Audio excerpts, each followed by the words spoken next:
good evening, and you're watching Estuary TV News. Coming up, things are finally looking up for a deprived estate in East Hull. We hit the streets to find out the meaning of another local word. Can't remember. I can't recall that. Not heard that one before. And joining me in the studio is Gerald Nichol from the Salvation Army.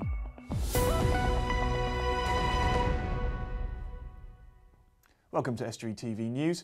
I'm James Dunn, but first it's over to Erica Barker for the News Roundup.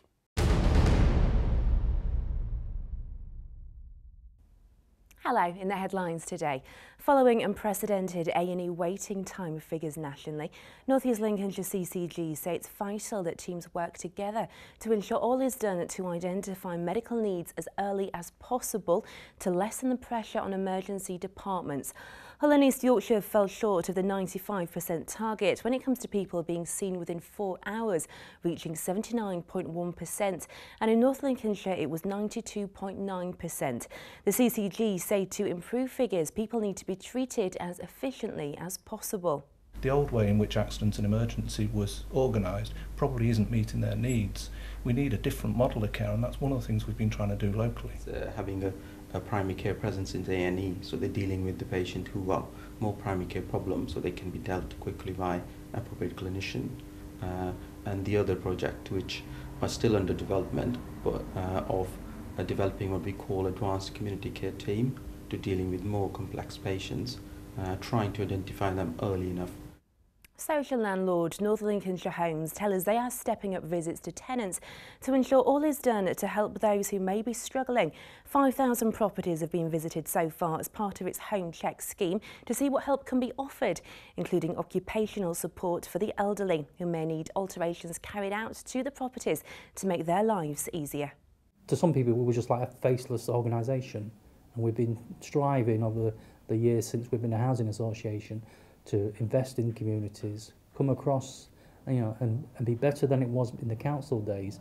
And a lot of people still think of us as the council, but now they're getting to see that we will do a lot more for them.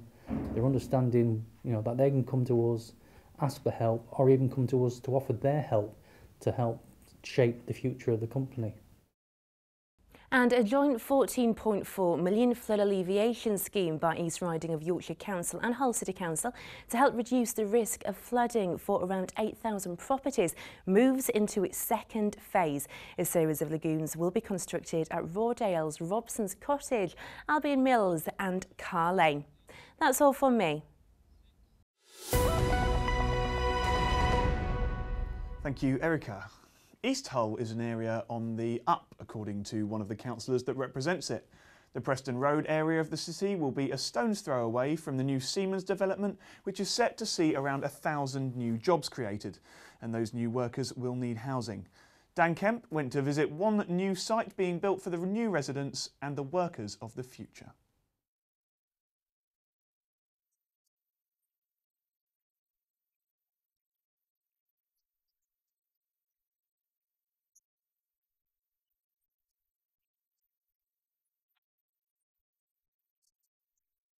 It's going to clean and tidy the area up, make it very, very pleasant. I mean, this is only the start of it.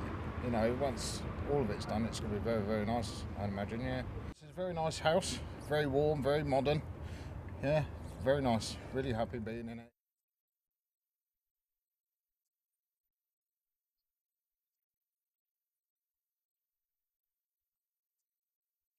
It's been difficult getting the money together, but John Black and his colleagues in the Cabinet have managed that, and have worked with our partners on the development here. So the more developments like this we can get, the better it is for the area. Preston Road has served the city so well over the years. The properties were built between the wars. Many thousands of people in Hull have actually passed through these properties, and they really require a lot of investment. But because of the structure of the properties, it's found it's been more economical to demolish the properties rather than refurbishment.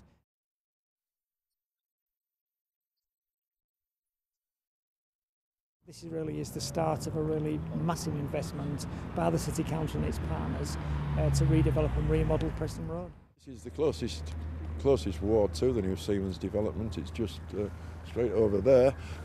So hopefully all things will improve in terms of employment as well as housing and other social issues. Many people are very, very loyal to this area and have lived here for many years. And yes, it had its problems, but now I think with a lot of people working together, it is most certainly on the way up, and it's a great reward for those people who have stayed loyal to this area. You're watching Estuary TV News. Coming up, it's back on the streets to discover another phrase in What You Say. Can't remember. I can't recall that one. Not heard that one before. And Dan Kemp will bring you the sports news.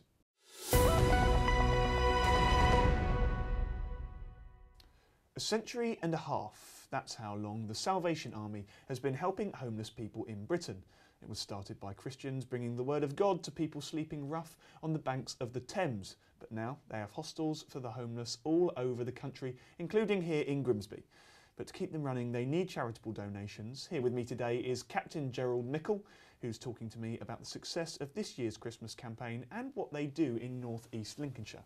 Hello, Gerald. Hello, James. Thank you very much for coming in today. Oh. Now, first of all, the Salvation Army, I think many people know it as a charity for the homeless, but it's a lot more than that, actually, isn't it? Well, first and foremost, we're a church, and since 1865 and William Booth, then we have at the forefront of that done what William Booth called Christianity with its sleeves rolled up, which really is to say that the practical expression, the love of God in our lives, is then related out to others. And that's what we do through our charitable work. So that phrase, Christianity with its sleeves rolled up, that's about more than preaching, I suppose, is what you're saying. Very much so. Some people laugh and say, I only have a job on a Sunday because I do the preaching on a Sunday. But in reality, our job is 7 days a week, 365 days a year that we're here for the people. So here in North East Lincolnshire, when you're rolling your sleeves up, when you're getting involved, what sort of things are you doing? Generally speaking, it's trying to help those that are most vulnerable in society.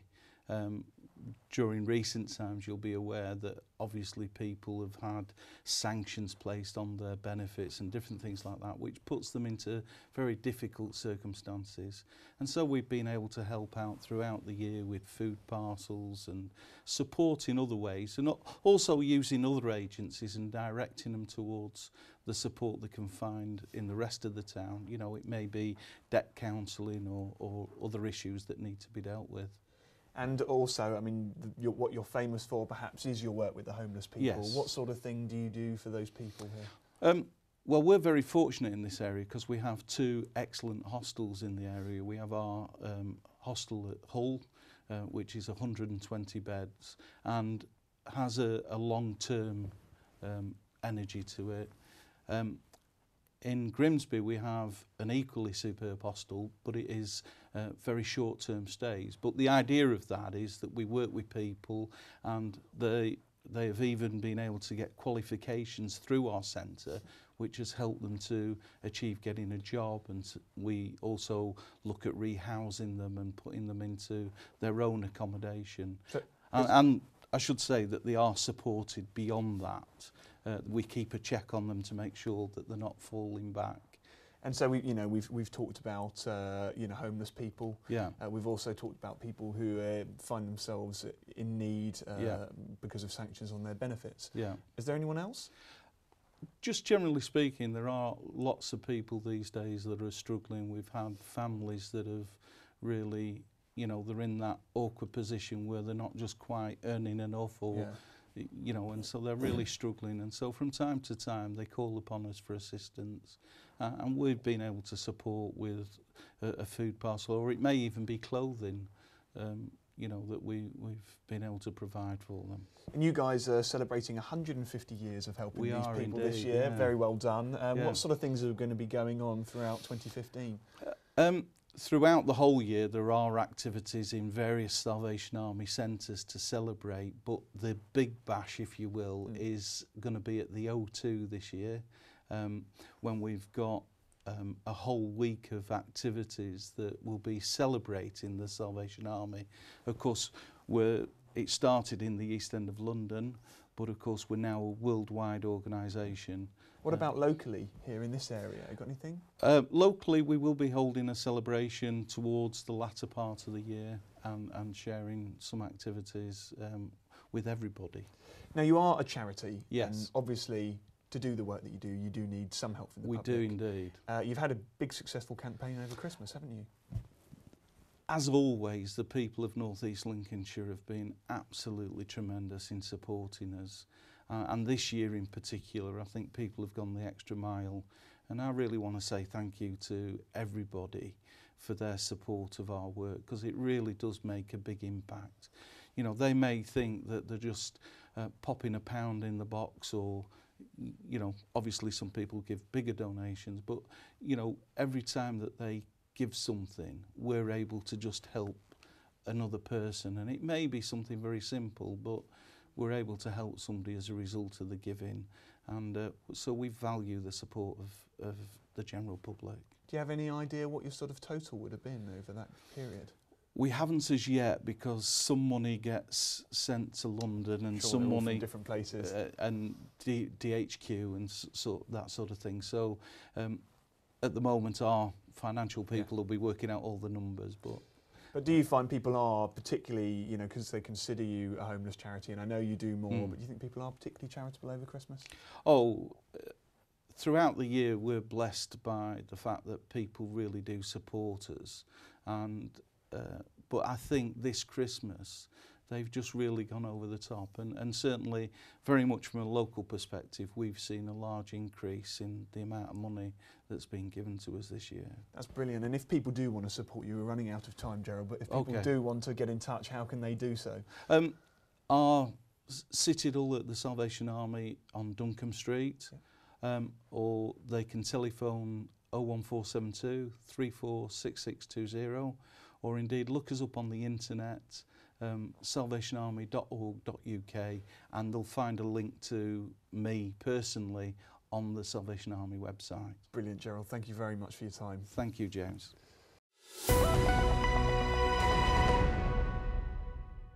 It's been the source of controversy and seemingly endless debate in East Lindsey for over a year now.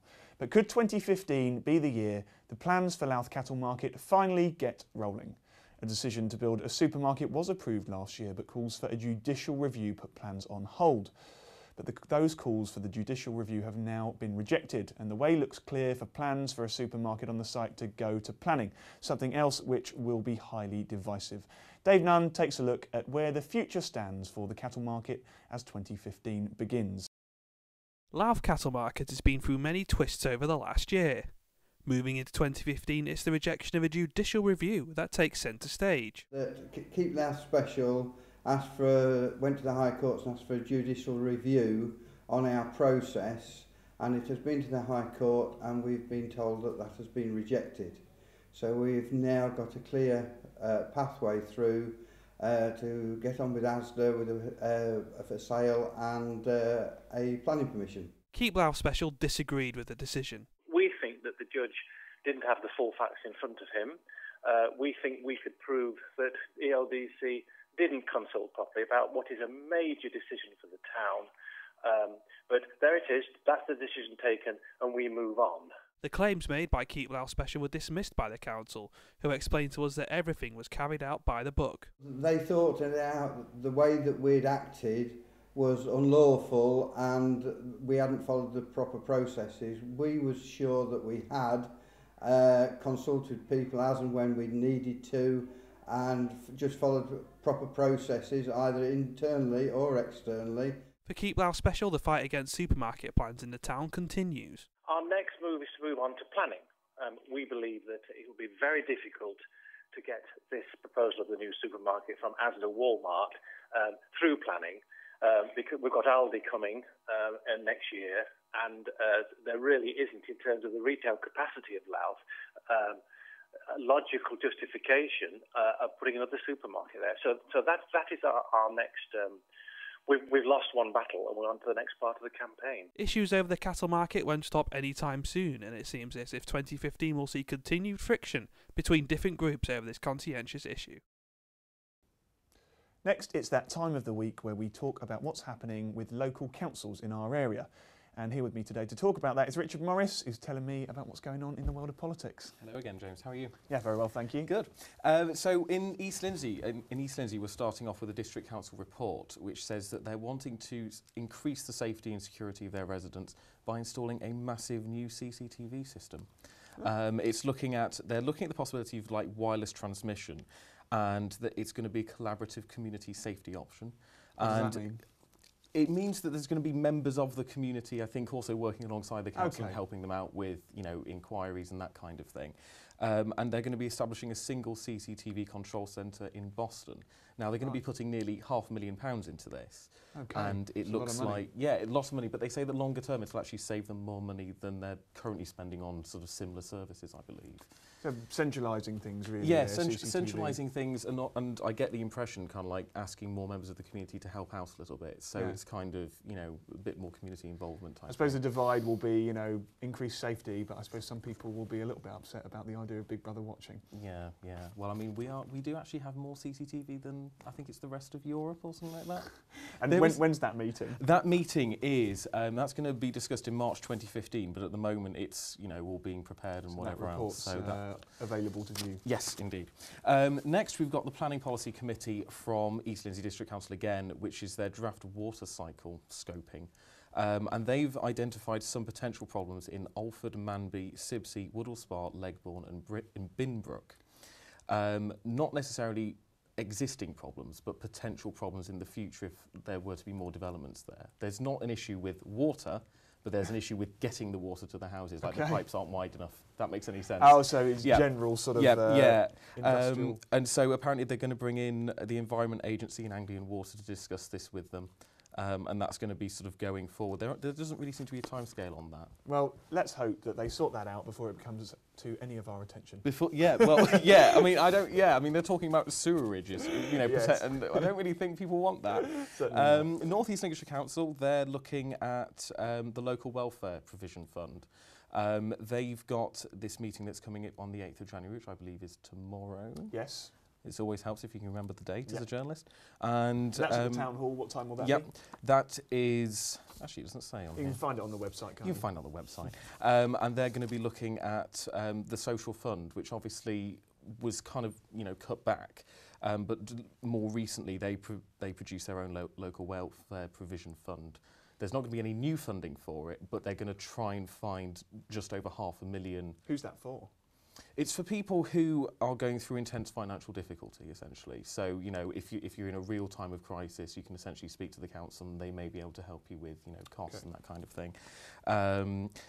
The direct funding for it is ending this coming year, and that's why they're now going to look at overheads and what they can do to try and source this money. That's to do with council tax support, I believe. People who were getting help with council tax. So I suppose we'll see whether that help gets cut back or not, or whether the local authority can plug the gap. Indeed. Have we got time for one more? Yeah, just one more. This is Hull City Council. They have chosen some companies to look at the Greenport Growth Business Investment Grants and other research and development grants. They've chosen Smales Goldie, Access Regeneration and PKF. Smales Goldie and PKF are both accountancy firms, and I believe they've been brought in just to make sure everything goes in the budget. They're going to be looking at? They're going to be making sure that the budget doesn't go over for things like Greenport activities and that kind of thing. It's all going forward. I think it's like leading on to the City of Culture stuff. Sounds very and confusing, but I'm sure it does sound very confusing. Thank you very much, Richard. I'm afraid that's all we got time for. Thank you. Last week we asked you whether you knew what quirky meant, and I'm pleased to say many of you did know. This week in What You Say, Dan Kemp has been out on the streets of Hull and Grimsby to find out if you know the meaning of another local phrase.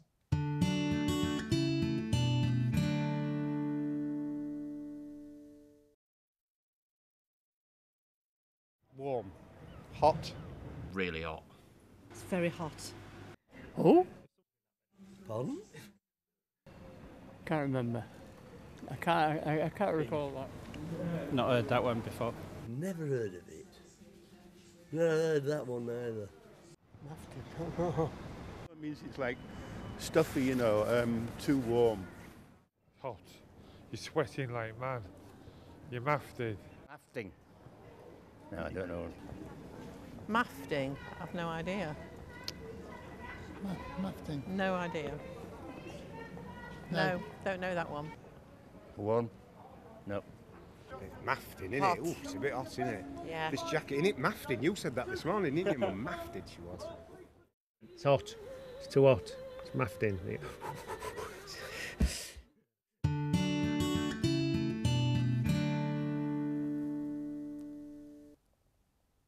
Well, I think there was no dispute there that that's quite a commonly used word. Now next, here's Dan Kemp with the sport.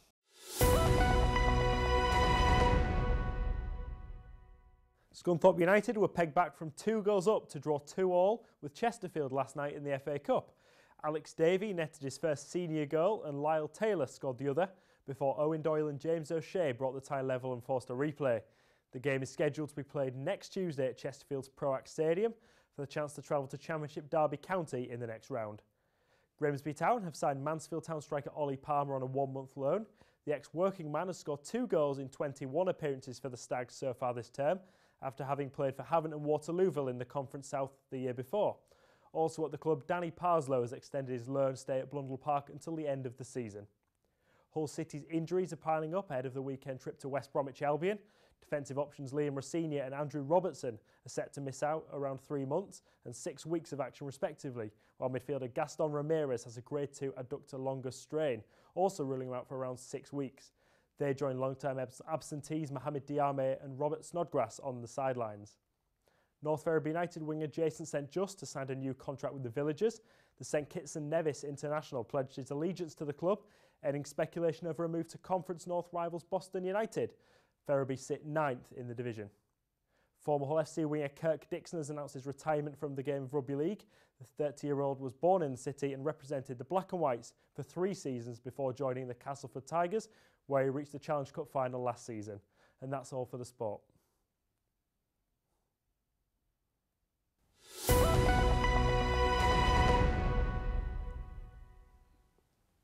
Thank you, Dan. Well, I'm afraid that's all we've got time for today.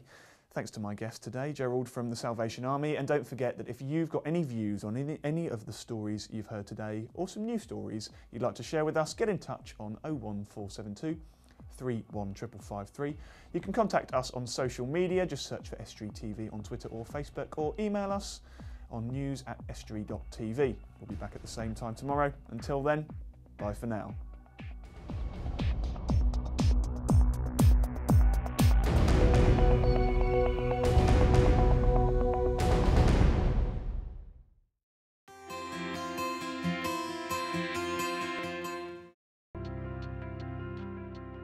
Hello and welcome to Estuary TV's weather. Thursday will be a breezy day with sunny spells. Most parts dry, but the odd shower can't be ruled out over the Pennines, with maximum temperatures of 8 degrees. On Friday it's staying unsettled and very windy. Rain at first and again later on. Maximum temperatures of 10 degrees.